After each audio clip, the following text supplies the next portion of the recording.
Recibid ante todo un saludo cordial quienes os habéis conectado individual o comunitariamente a estas conferencias organizadas por el Departamento de Formación y Espiritualidad de la Confer Nacional. Que Dios Padre nos cuide en este largo tiempo de pandemia y pronto nos haga ver la luz de una nueva normalidad.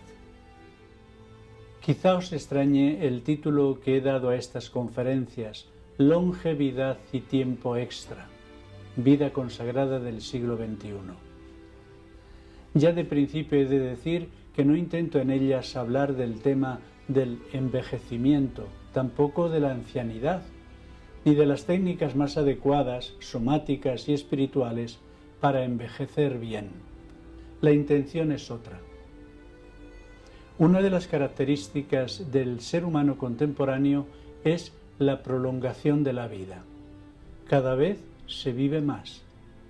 Nos son concedidos más años de vida. Escuchamos frecuentemente en las noticias expresiones como estas: medidas para los mayores de 65 años. Y lo cierto es que 65 años serían el inicio de una vida prolongada que se acerca cada vez más a los 100 años. ¿Qué hacer con una vida extra de unos 35 años? Nuestros gobiernos se replantean, y con toda razón, cuál es la edad más adecuada para la jubilación. En la Iglesia se determinó ya hace tiempo que los obispos renunciaran a su sede episcopal al cumplir los 75 años, determinación que no se ha tenido en cuenta en los dos últimos cónclaves, en que han sido elegidos como papas 2 cardenales que excedían la edad de 75 años, el Papa Benedicto XVI con 78 años y el Papa Francisco con 77. Y todavía hoy los dos están con nosotros. Nadie duda de la grande y sabia aportación de estos dos pontífices a la Iglesia y a la sociedad, aportación de la que nos habríamos visto privados si ya jubilados hubieran sido recluidos en una residencia para mayores. En nuestros capítulos generales o provinciales no podemos reprimir tampoco nuestra reacción cuando llega el momento de las estadísticas por edades y alguien nos dice: y el número de mayores de 70 años es... Escuchamos entonces un número que excede a los de edades anteriores. La intención de estas conferencias no es conversar sobre ese dato, a veces tan sombríamente proclamado y del cual se extraen comentarios depresivos o consecuencias apresuradas. La intención de estas conferencias es indagar apreciativamente, no tanto sobre el dato de la ancianidad o la vejez, sino de la longevidad, las vidas prolongadas o las vocaciones con larguísima fecha de caducidad o la novedad de una vida consagrada de personas longevas. Pensar en longevidad no es pensar ante todo en residencias de ancianos o en enfermerías, lo cual es indudablemente necesario en determinados casos. Pensar en longevidad es intuir cómo configurar ese tiempo extra que se está concediendo en la tercera década del siglo XXI a no pocas personas consagradas. Pensar en longevidad es plantearse cómo reconfigurar nuestras comunidades, nuestros ministerios, nuestros institutos. No se trata únicamente de un desafío interno de la vida consagrada, lo es también del clero diocesano. Si fuéramos capaces de conseguir un nuevo nivel de conciencia, de seguro que se nos abrirán nuevas perspectivas. Y para conseguir este nuevo nivel de conciencia nos será muy útil tener en cuenta lo que mujeres y hombres de pensamiento, de política, del mundo, de la teología, nos dicen al respecto. La intencionalidad de estas reflexiones que os ofrezco es suscitar entre nosotros conversaciones significativas sobre el tema longevidad y tiempo extra, vida consagrada del siglo XXI. De seguro que la invitación a conversar nos situará en un nuevo nivel y provocará de seguro cambios notables y hasta revolucionarios.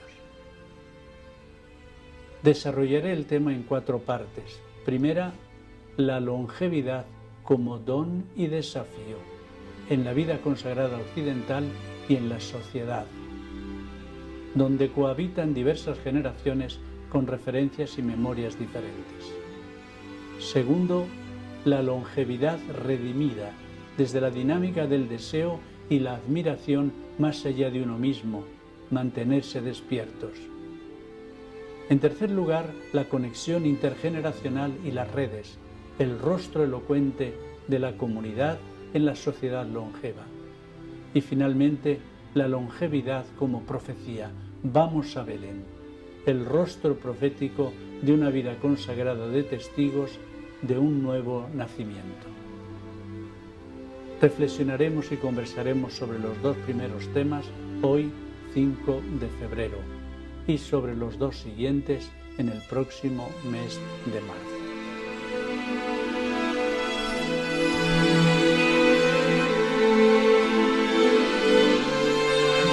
La longevidad, don y desafío en la sociedad occidental y en la vida consagrada.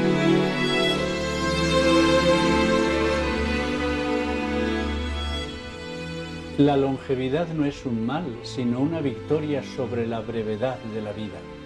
La longevidad nos abre nuevos espacios donde desplegar nuestra imaginación y fantasía y donde poder ver realizados nuestros sueños. Hay una generación longeva actualmente que es testigo del gran cambio de paradigma eclesial que fue el Concilio Vaticano II y de cambios de paradigma políticos, sociales, culturales, tecnológicos. Ella misma se ha visto agraciada con los avances de la ciencia y la tecnología. Es la generación longeva del siglo XXI. La vida consagrada es longeva. En segundo lugar, la generación longeva en la vida consagrada de hoy. En tercer lugar, la longevidad humana y el ingenio social. Y la cuarta parte, la longevidad en la vida consagrada, el desafío de un nuevo diseño y sostenibilidad.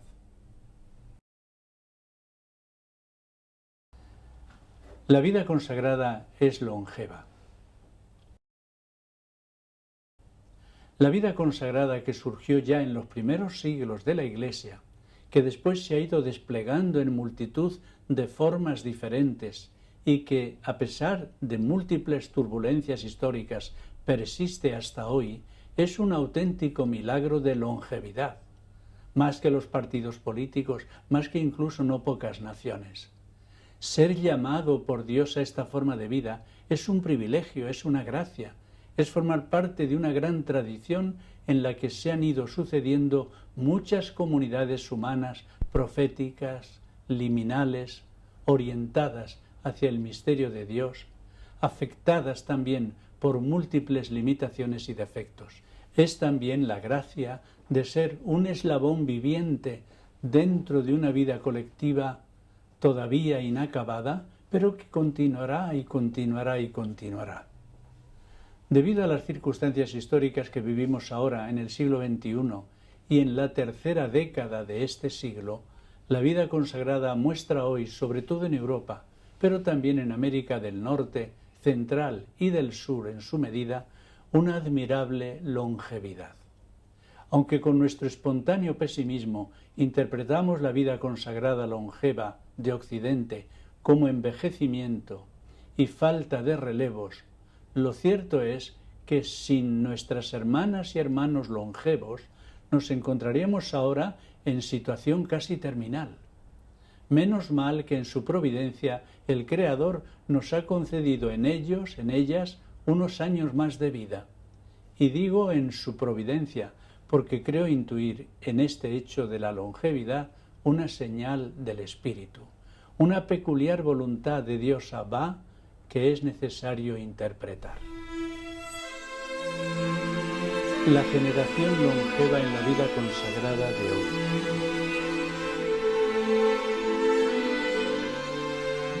Antes de detenerme en una reflexión sobre la longevidad, tanto en la sociedad como en la vida consagrada, quisiera describir a largos trazos algunas de las características de la vida consagrada longeva hoy, es decir, a comienzos del año 2022. Primera característica, longevidad hoy. ¿A qué persona nos referimos? La actual generación de ancianos longevos en la vida consagrada occidental ha sido la generación que en su juventud vivió el Concilio Vaticano II y sus posteriores consecuencias renovadoras e incluso revolucionarias. No olvidemos que algunos de los longevos hoy fueron de jóvenes muy revolucionarios o muy revolucionarias.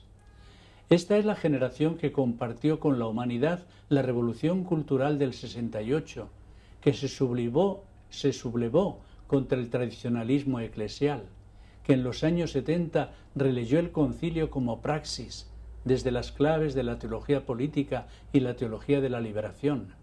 Esta es la generación que optó por las comunidades de inserción, las comunidades eclesiales de base, la inequívoca opción por los pobres y luchó en todos los foros eclesiales por una iglesia pobre, desprendida de los poderes de este mundo, más inclusiva y menos incluyente. Esta fue la generación testigo de persecuciones y martirios. Fue la generación de los arrebatos proféticos y de la contestación eclesial. Fue asimismo la generación que suscitó también serias preocupaciones en los gobernantes eclesiales. Es también generación probada, finalmente, y aún ahora por la pandemia del COVID, en la cual tantos longevos han visto interrumpida su vida y han fallecido, frecuentemente en la extrema soledad de las UCIs o en zonas de aislamiento. En el talante y los rostros ancianos y longevos de no pocos religiosos y religiosas se detectan todavía las huellas de sus sueños de juventud y de edad adulta. También las detectamos en el rostro y el talante de nuestro Papa actual, Francisco. Otras generaciones más jóvenes fueron asumiendo a partir del papado de San Juan Pablo II responsabilidades en el gobierno eclesial y religioso, como también en la formación. No pocos de nuestros actuales longevos y longevas experimentaron marginaciones, desplazamientos y hasta condenas. Otros optaron por silenciarse o tal vez acomodarse a lo irremediable, mientras apreciaban con dolor cómo todo se iba normalizando y se desvanecían poco a poco los sueños que el Concilio Vaticano II había encendido. Es esta longevidad de nuestra historia última, y no una longevidad en abstracto, a la que deseo referirme en esta reflexión. La segunda característica es una pregunta: ¿longevidad providencial? Y me atrevo a preguntarme a qué secreto designio de Dios se deberá, en concreto, la longevidad de esta generación. ¿Será que el Espíritu todavía desea que se mantenga una nube de testigos que vivieron aquella iglesia soñadora del Concilio Vaticano II? ¿Será que esta generación longeva todavía tiene servicios que realizar en la misión del Espíritu y que el Espíritu cuenta todavía con ella, con su complicidad? En un determinado momento de esta reflexión aludiré a los ancianos bíblicos, escogidos por el Espíritu de Dios para abrir nuevas etapas en la historia de la salvación. En ellos, en ellas, intuimos señales elocuentes que el Espíritu pone en la historia para anunciar navidades. Y desde ahí me atrevo a insinuar que la generación longeva actual debe cumplir una última misión, que el Espíritu le confía. ¿No será esta misión el anuncio de una nueva Navidad eclesial y la cercanía de otro mundo posible? Y si es así, hay que seguir abriendo, antes de que sea tarde, espacios para el diálogo intergeneracional, para las conversaciones intergeneracionales. Es ahí donde emergerán de las aparentes cenizas las ascuas encendidas de un fuego nuevo.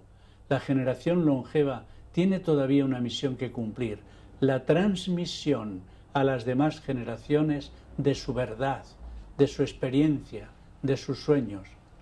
La vida consagrada europea y americana en todas sus formas se caracteriza hoy, en la tercera década del siglo XXI, por un creciente número de personas ancianas y el número cada vez menor de personas jóvenes o de media edad.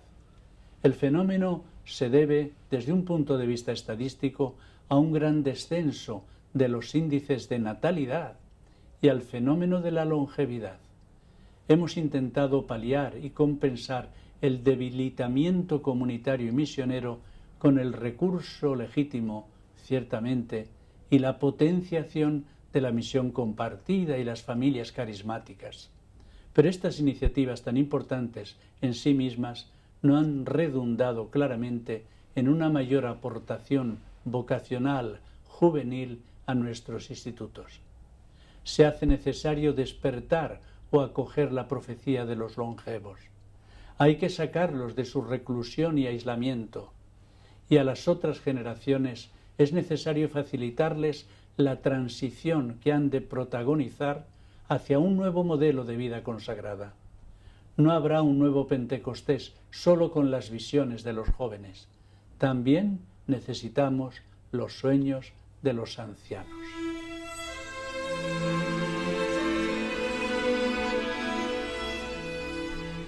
El cuadro generacional en la vida consagrada sería la tercera característica. No es adecuado entender las generaciones en la vida consagrada a partir del número de años. Cada generación tiene su historia, su razón de ser, como acabamos de ver en la generación longeva. Estará bien apuntar las características actuales de las diversas generaciones en la vida consagrada. Cada una de ellas se ve particularmente afectada por el momento histórico en que se ha formado y en el que vive. La vida consagrada de hoy necesita una generación joven a partir de la cual nuestra vocación carismática pueda resurgir con nuevo empuje y creatividad. No será el número el que nos salve, sino personas jóvenes comprometidas en un serio camino de espiritualidad, bien acompañado. Unos jóvenes con las nuevas destrezas necesarias para la evangelización nueva que hoy se exige y la actualización de nuestros carismas. Vemos cómo hay una juventud que hoy nos sorprende, tanto en el ámbito deportivo, artístico, como científico. ¿Por qué no también en el ámbito carismático, misionero y comunitario de la vida consagrada? La generación intermedia en la vida consagrada es generosa y probablemente se siente abrumada por el peso institucional y comunitario con el que ha de cargar. Es la generación de los cargos. A esta generación le está correspondiendo gestionar la escasez, el cambio y promover la reanimación que el cambio de épocas y paradigmas requiere. Ella debe asumir las responsabilidades de gobierno, de misión, de formación, de economía. Es una generación que ha superado la impresionante crisis religiosa y eclesial de estos últimos tiempos, aunque también puede dejar su rastro en ella la acedia y un cierto ateísmo interior, favorecido por tanta actividad que parece inevitable. La tercera y cuarta edad en la vida consagrada se sienten frecuentemente perdidas ante la sociedad política, laica, secularizada, progresista. Surgen nuevas visiones del mundo, se impone una nueva conciencia, paradigmas alternativos, nuevas tecnologías. A esta generación le resulta difícil ubicarse en este nuevo contexto. La longevidad humana y el ingenio social.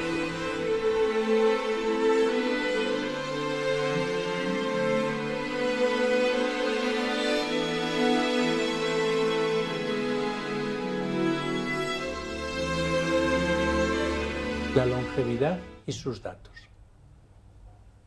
El ser humano es un mamífero longevo y esa longevidad reviste peculiares características en nuestro tiempo.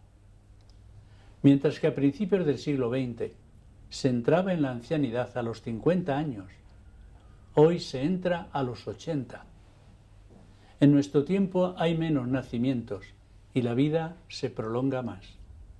Cada generación vive entre 6 y 9 años más que la anterior. Los niños nacidos hoy en los países desarrollados tendrán más del 50% de posibilidades de llegar a centenarios. La vejez se inicia cuando los seres humanos han dejado atrás la edad reproductiva. Pero aun en la edad reproductiva, las tasas de natalidad son mucho más bajas ahora que antes. Se vive más y se tienen menos hijos. Nos dicen algunas estadísticas que hay más individuos de 65 años que menores de 5 años y que el número de mayores de 80 años seguirá en aumento. La vida humana se prolonga. Las estadísticas prevén que en 2050 habrá en China más de 438 millones de personas mayores de 65 años, y que en Japón 1 de cada 5 personas tendrá más de 80 años. Lo peor de esta longevidad es que, según la normativa social vigente, las personas a partir de los 65 o 70 años quedan excluidas del mundo del trabajo, son jubiladas. En el 2050 debería haber a escala global 2 veces más de personas ancianas que de niños. El fin precoz. Lo contrario a la longevidad es el fin precoz. Pero la longevidad ha permitido a muchos seres humanos vencer las dificultades y dar cumplimiento y perfección a sus sueños. La longevidad modifica profundamente nuestras relaciones. Hace cohabitar a diversas humanidades diacrónicas sobre la Tierra con referencias y memorias diferentes. Hace 15 años se publicó un libro en colaboración editado por François de Closet y Joël de Rosnay titulado Una vida extra, la longevidad, un privilegio individual, una bomba colectiva. Sus autores constataban el privilegio de disfrutar de una vida extra, pero también se atrevieron a denominarla bomba colectiva por sus repercusiones sociales, y se preguntaban cómo actuar ante la presencia en la sociedad de un creciente número de personas mayores con derecho a la ociosidad. Hay que diseñar una sociedad para una vida centenaria. Hace apenas 4 años, el 2017, el primer ministro japonés creó el Consejo para diseñar una sociedad para una vida centenaria. Su intencionalidad era doble. Primero, generar el diálogo entre los principales interesados en la cuestión de la vida centenaria: ministros, sindicatos, educadores. Segundo, concienciar a los ciudadanos sobre cómo invertir en un futuro más largo, sobre todo desde el punto de vista de la economía. El Consejo elaboró una serie de soluciones políticas para apoyar los cambios que el diseño de una sociedad para una vida centenaria requería, y entre ellas destaco las siguientes: que la gente se prepare ya para 10 años adicionales de vida, dar más importancia al envejecimiento saludable, lo cual significa que existe un aumento de posible fuerza laboral en personas mayores de 65 años para muy diversas actividades. Se hace necesario subir la edad de la jubilación y apoyar carreras más largas y productivas. Estas decisiones no tienen por qué restar puestos de trabajo a los jóvenes. Pedir a los ciudadanos que no dejen de pensar a largo plazo y que inviertan lo suficiente para disponer de recursos en su propio futuro. Estas soluciones políticas requerían asimismo asegurar el crecimiento económico y no el declive de la economía, y para asegurarlo era necesario crear la economía de la longevidad. Objetivo de la longevidad no es únicamente la prolongación de la vida, sino sobre todo la calidad de vida. Los longevos que siguen sanos, trabajan, sonríen, conquistan el mundo. En torno a cada anciano hay no pocas ocasiones de trabajo y de ocupación que el anciano debe prever. Debe estar abierto a lo nuevo. La previsión y la providencia están unidas. Estar abiertos a lo nuevo es rejuvenecer.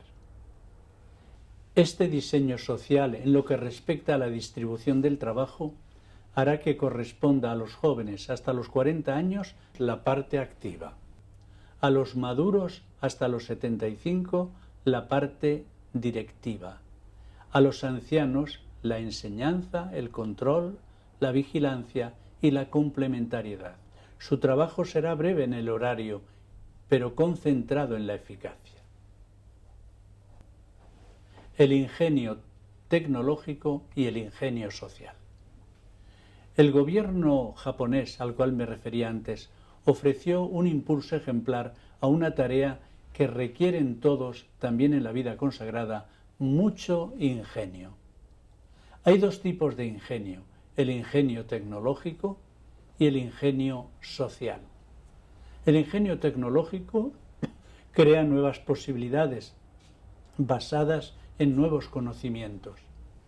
El ingenio social crea formas de vivir que permiten que esos inventos mejoren la situación colectiva e individual de los seres humanos.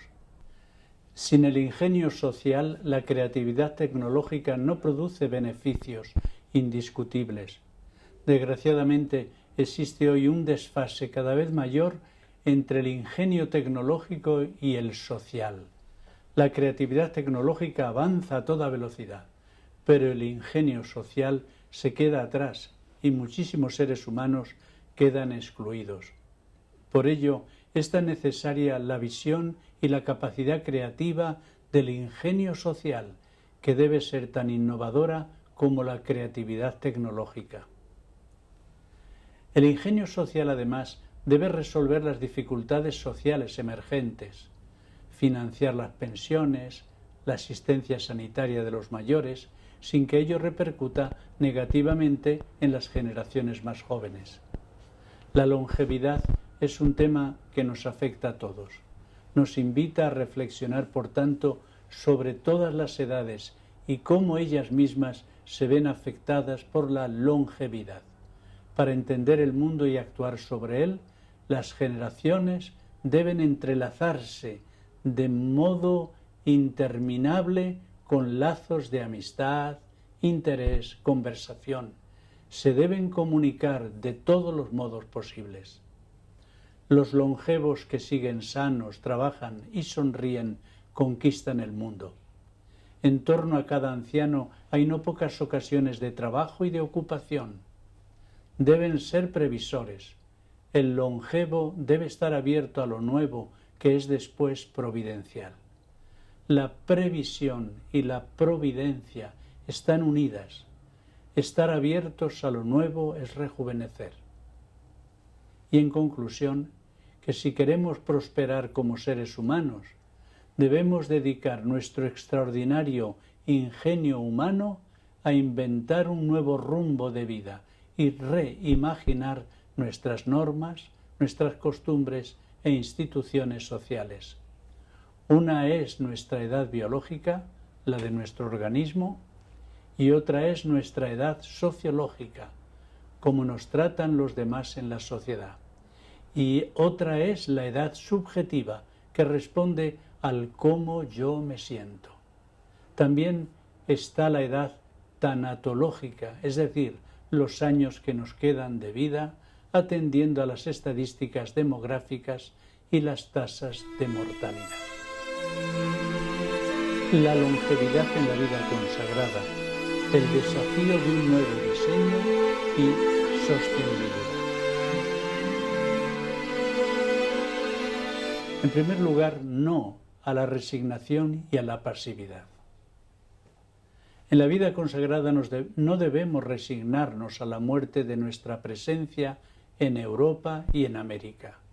A pesar de las estadísticas con mayoría de ancianos y enfermos, a pesar de vernos obligados a prescindir de nuestras instituciones educativas o sanitarias o apostólicas por falta de personas, hemos de apurar las posibilidades que todavía la longevidad nos aporta y aprovechar al máximo el privilegio de una vida extra que nos es concedida. Para ello será necesario descubrir nuevas formas de ministerialidad carismática que la longevidad nos ofrece y ubicarlas allí donde el pueblo de Dios y la sociedad más las necesita. Más tarde intentaré desarrollar lo que este compromiso implica. Por otra parte, las generaciones joven y media no han de focalizar su servicio fundamental en el cuidado de los mayores dentro del propio instituto. Habrá que encontrar las formas más adecuadas para que nuestros mayores estén bien cuidados, sin necesidad de empobrecer el dinamismo de nuestro carisma congregacional. Aquí también se necesita ingenio social capaz de encontrar soluciones a situaciones complejas. Las sociedades civiles más preocupadas por la longevidad nos deben inspirar y estimular a cambiar nuestras costumbres, nuestras tradiciones y normas, y a diseñar unas congregaciones, provincias y comunidades para una vida consagrada longeva. No se trata ahora de conseguir una vida consagrada del bienestar para nuestros longevos, sino de estimular al máximo una vida consagrada apta para desplegar su misión carismática desde nuevas perspectivas ministeriales, temporales y adaptadas a las situaciones sociales y comunitarias. Es así como la longevidad entrará en una fase de nueva colaboración, en un nuevo diseño carismático, en un nuevo kairos para la vida consagrada y para los institutos. La pregunta por el futuro de nuestros institutos. Si los inventos pueden contribuir a mejorar nuestra vida, vamos a necesitar el ingenio social también en la vida consagrada. Y este es un don que necesita el liderazgo en el espíritu de la vida consagrada. Nuestros líderes necesitan más ingenio social y comunitario, lo cual implica que tengan capacidad de soñar, de diseñar y de realizar. No nos basta con haber caminado hasta un callejón sin salida. Es necesario encontrar nuevas salidas, aunque sea por muy corto espacio de tiempo. Cuidado con la depresión. Vista así nuestra realidad, se duda de que la vida consagrada sea sostenible. Entiendo por sostenibilidad la capacidad que ella tiene para no autodestruirse, para no caer en el caos. Y hay que preguntarse también con toda radicalidad, ¿serán estas las últimas generaciones europeas o americanas de la vida consagrada? ¿Está la vida consagrada perdiendo su encanto aquí en Europa, donde tan grandes fundadores surgieron y ejercieron una admirable atracción vocacional sobre tantos? Celebramos como nunca los centenarios de nuestros institutos, fundadores, fundaciones. Pero ¿sigue vivo entre nosotros el fuego de los orígenes o queda ya solo la ceniza de una institución comunitaria sin sueños, ni diseños, ni proyectos que apasionen? ¿No advertimos una fisura que separa las generaciones mayoritarias de las generaciones más jóvenes sin que se produzca entre ellas una nueva conjunción fecunda? No es pues extraño que haya jóvenes que se planteen si merece la pena seguir perteneciendo a esta institución y comunidades. Y ya finalmente, diseñar una vida consagrada para una vida centenaria, el envejecimiento saludable. Hay que diseñar una vida consagrada para una vida consagrada también centenaria. El propósito debe ser doble: generar el diálogo entre los principales interesados en la cuestión de la vida centenaria dentro de nuestros institutos, especialmente líderes de comunidades y formadores, concienciar a todos los hermanos y hermanas sobre cómo invertir en un futuro más largo, y de ahí es necesario pasar a ofrecer soluciones misioneras, comunitarias, para apoyar estos cambios. No estoy de acuerdo con la división en las franjas de edades. Hoy necesitamos la visión de conjunto. La edad adulta mayor en nuestros institutos debe ya prepararse para 10 años adicionales de vida. Un relato de envejecimiento saludable debe dar más importancia a las mediciones de esperanza de vida por grupos de edad que hoy podemos conocer. En caso contrario, los ciudadanos dejarán pensar a largo plazo y no invertirán suficientemente en su propio futuro. Es necesario renovar las instituciones. Providencia y sostenibilidad de la vida consagrada en Europa y en América. La emergencia vocacional en la vida consagrada europea y americana no se solucionará sin más con la importación de nuevas vocaciones jóvenes de los demás continentes. Es necesario que en las sociedades todavía cristianas como las nuestras mostremos el rostro seductor y el encanto de la vida consagrada como don de Dios para el mundo y para nuestro continente. Nuestros países occidentales han sido cuna donde la vida consagrada ha florecido en su impresionante biodiversidad. Las generaciones actuales no se deben resignar a ser las últimas generaciones occidentales de la vida consagrada. No debemos dejar como herencia monasterios, templos, casas religiosas vacías a disposición de las diócesis o de los gobiernos o de las inmobiliarias.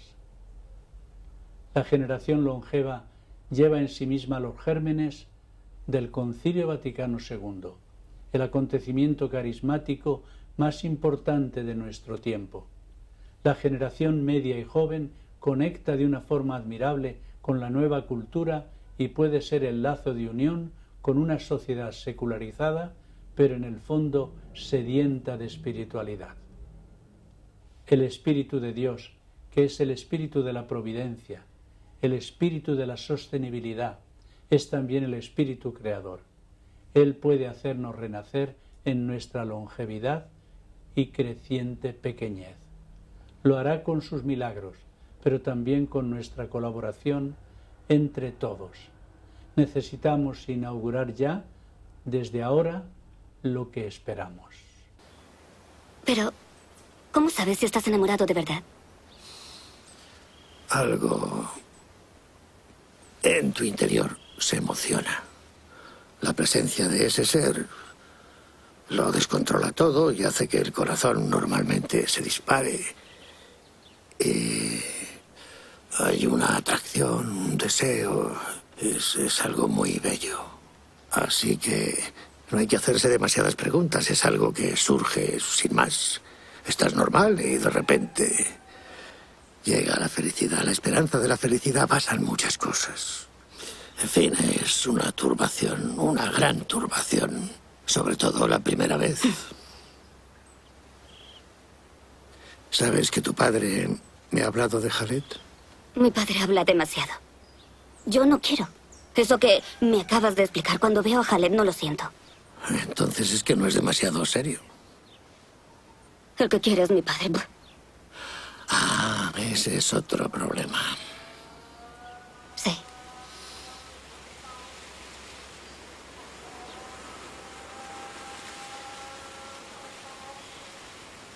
¿Tú has estado enamorado? Sí, varias veces, sí. Hasta que un día conocí otro amor, uno aún mayor. Así que acepté la llamada de ese amor. Hace mucho tiempo ya. Más de 60 años. Claro.